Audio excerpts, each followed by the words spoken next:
এই যে এগুলো প্যাকেট করেছেন, লেবেল দেন নাই, এটা কত গ্রাম, এটার উৎপাদন কবে হয়েছে, মেয়াদ কবে শেষ হয়েছে, একটা ভোক্তা বুঝবে কি করে?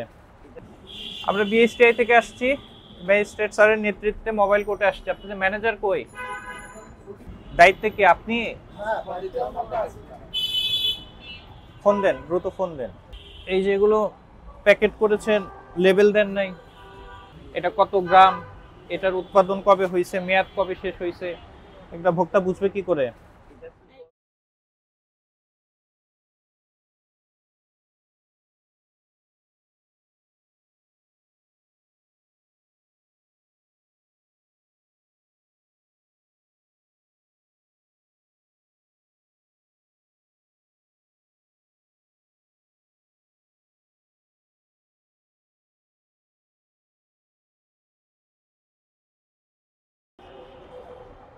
একটারও মোড়ক নেই, নেই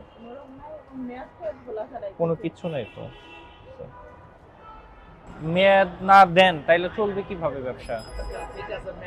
ভোক্তা ভোক্তা কিভাবে বুঝবে যে আপনার এটা কত গ্রাম, এটা ওয়েট কত, 350 সেটা কিভাবে বুঝবে? ওজন দিয়ে আমরা বলে দিই, যখন কাস্টমারদের এই সময় বলে কাস্টমার, কিন্তু এইভাবে তো বিক্রি করার তো নিয়ম নাই।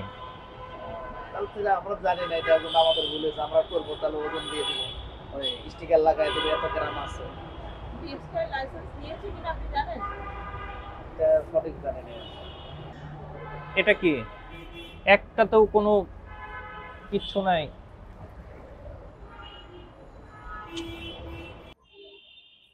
অদ্য 12/1/2025 12টা 50 মিনিটে প্যারিস পেস্ট 607 কাজীপাড়া মিরপুর ঢাকা।